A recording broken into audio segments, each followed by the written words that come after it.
Growing up, I never used to get to listen to this word depression much.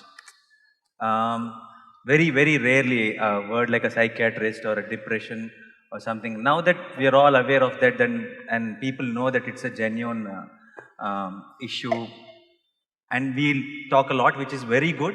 I understand completely, but then I also realize there's so much of talk happening. Almost every alternative person, in some conversation, we hear this depression word happening a lot nowadays.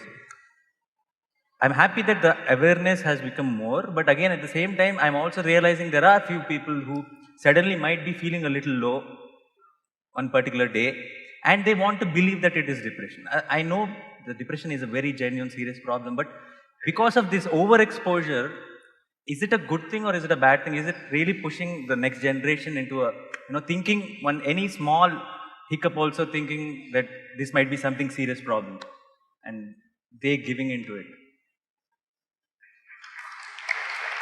Oh, I didn't know that was a popular question. With your question, you're getting into trouble. If I answer this, I will get into deeper trouble. I've already… last 1 year I've been in a lot of trouble because a whole lot of people are pursuing me and saying, he doesn't respect depression, he's talking against it, he thinks it is not a medical issue. No, I respect it. By the way, I don't want to be in trouble, but I genuinely believe it, but I just don't know, it's… with few, it's just becoming too much. They're talking so much about it that sometimes people who are generally low on particular day also might feel. No, don't be… 90% of the cases are maybe fair, but sometimes. Yeah. He really plays it safe.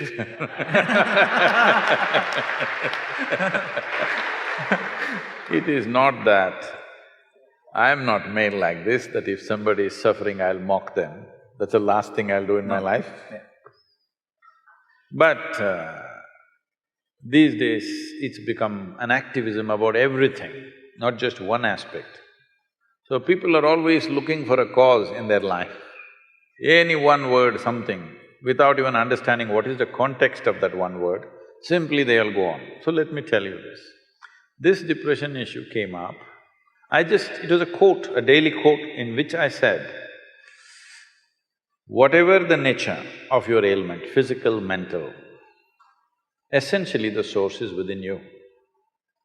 Either your body has turned against you or your intelligence has turned against you. It's a fact. You can give it many names, you can call it stress, anxiety, depression, this, that. Something has turned against you. That is, something within yourself has turned against you. Some outside situations also may prompt you, push you in that direction. But fundamentally, if my intelligence was working for me, I would definitely keep myself in the best possible way. If all the cells in my body were working for me, will I make myself sick? So this is all I said.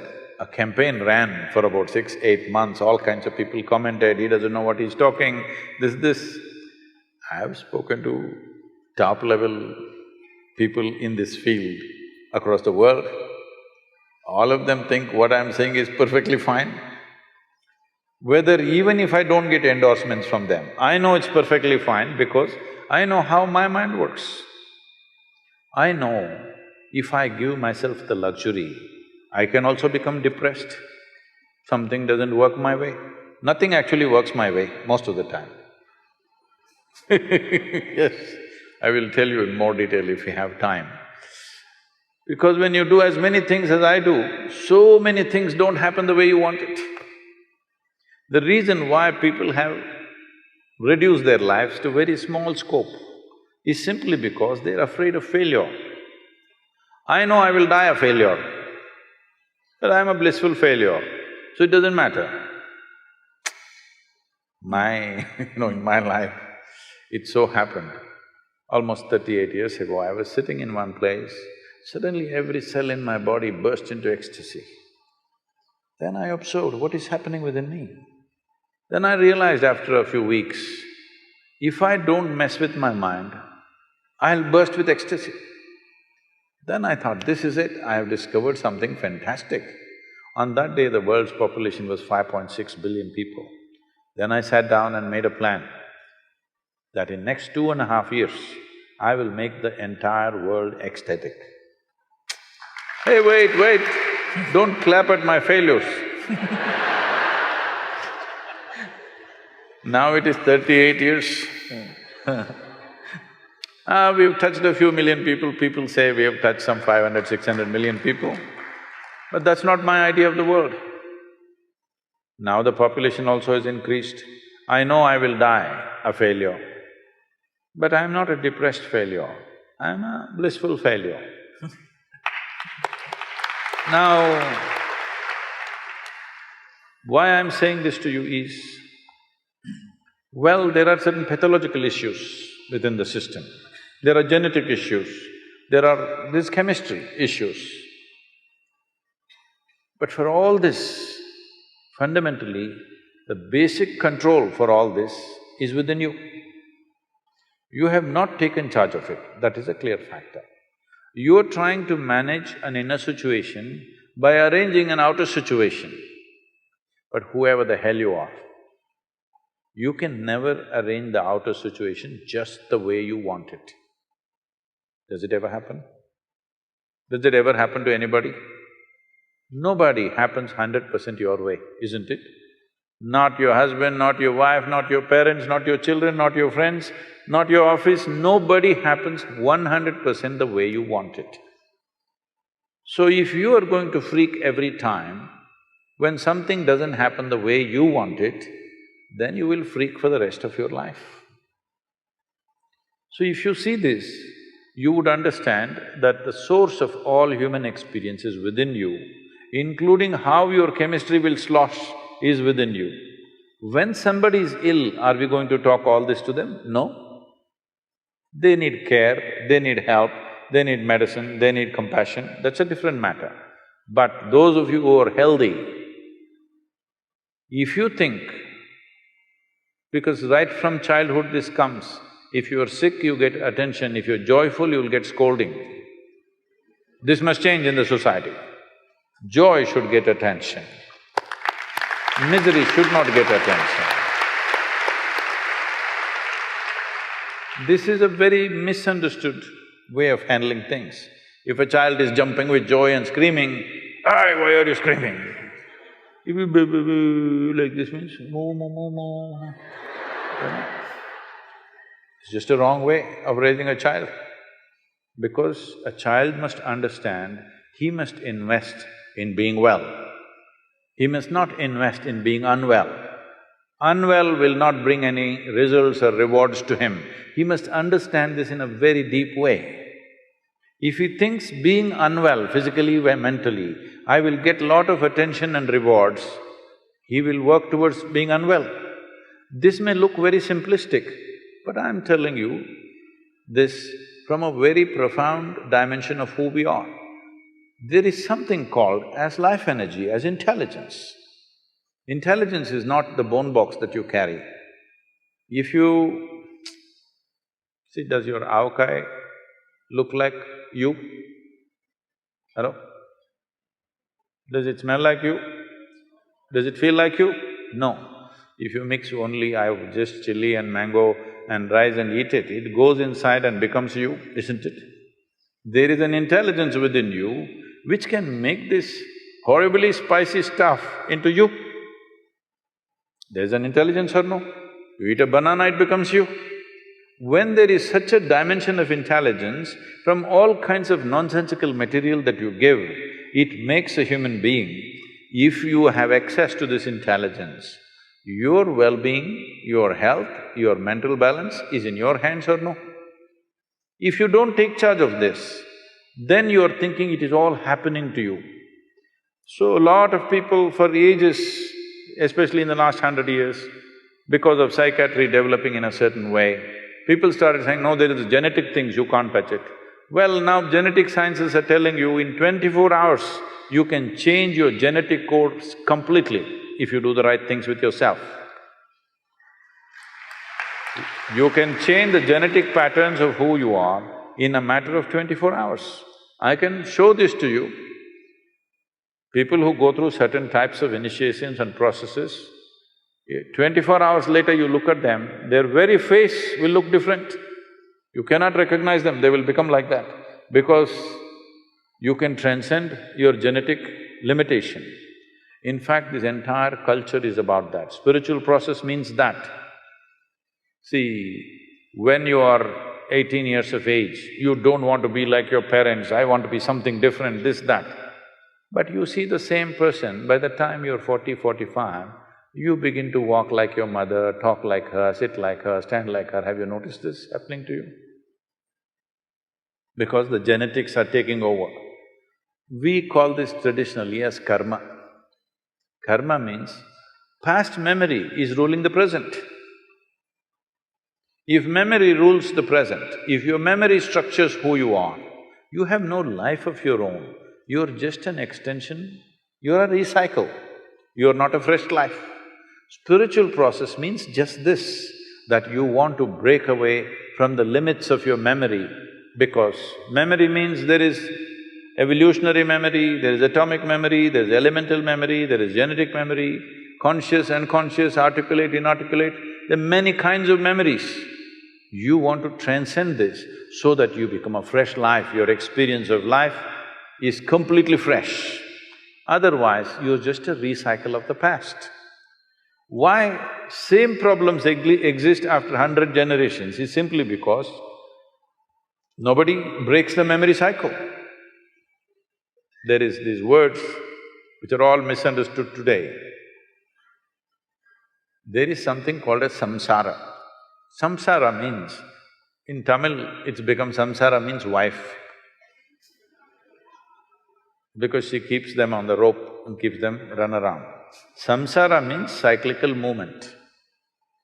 That is, everything that is physical in the existence is in a cyclical movement. You take an atom, it is doing this. You take the planets, it is doing this. You take the galaxy, it's doing this. You take the whole cosmos, it is doing this. Everything that's physical is in cyclical movement. So if your entire experience, particularly if your identity is completely rooted in your physicality, you will also be in a cyclical motion. If you want to break this, a dimension beyond physicality has to come into your experience. If you touch something beyond your physical nature, then we are saying this is spiritual. You went to temple, church, mosque, wherever, this is not spiritual. There you're going, what is the prayer about? What is the prayer about? Dear God, give me this, give me that, save me, protect me. Hello? This is just survival, outsourced.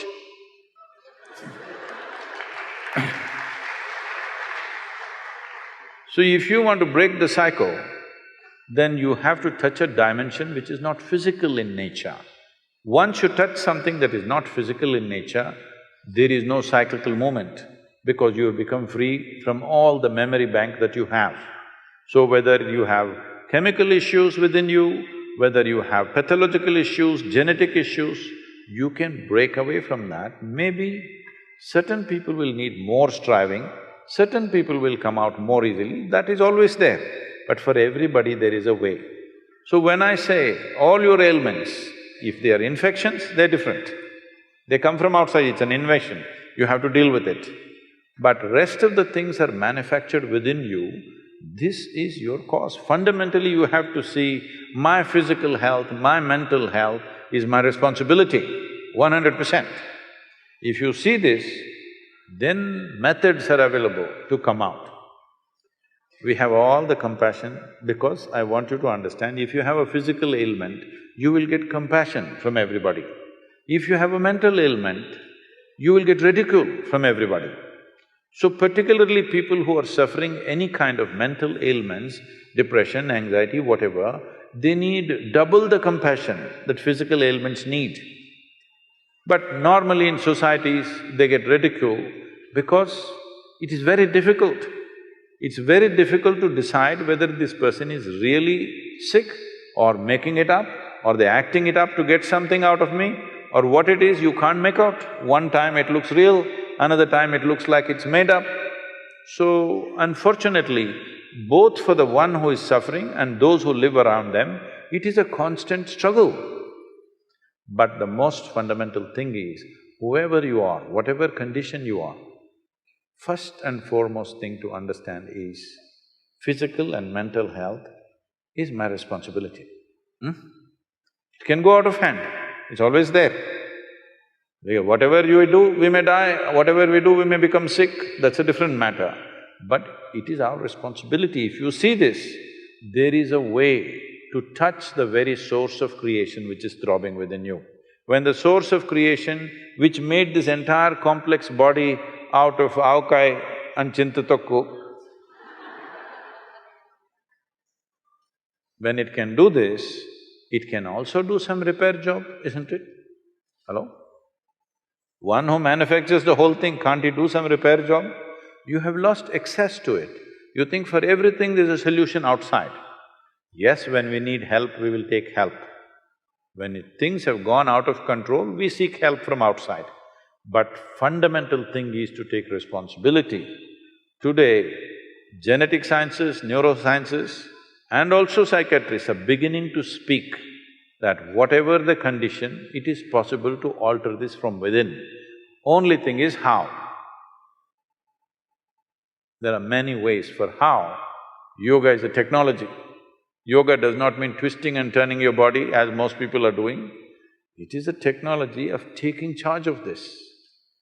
One thing is very clear, even if you go to the doctor, they're only giving you a pill, isn't it? What is a pill or a tablet?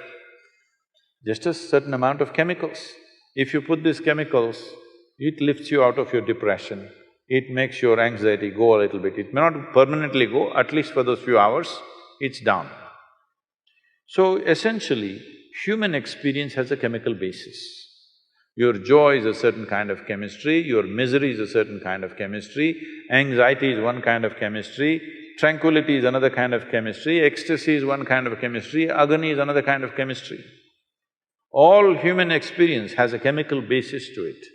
This is the greatest chemical factory on the planet, most complex and sophisticated chemical factory on the planet. The question is only, are you a great CEO or a lousy CEO? That's all the question is. That may sound brutal when you're sick. When you're sick, there is compassion. But when you're well, you must take responsibility for this. Otherwise, you will make yourself sick. Everybody has an excuse as to why I should not get up from my bed and cry in my bed. Everybody has some reason, isn't it? Hello? Yes or no? Everybody has some pain somewhere about something. Somebody died, somebody did not… somebody is born, somebody is not born, all kinds of things. There is no human being who doesn't have a reason to push themselves into some kind of mental dip. Everybody has or not, there is a reason.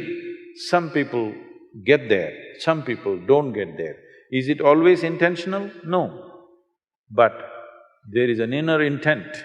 That intent may not be a conscious intent. There is a chemical intent, there is genetic intent. Your atte was depressed, now you don't know why. You are fine and suddenly you're depressed because there is a genetic intent. But this intent can be altered if you take charge of yourself.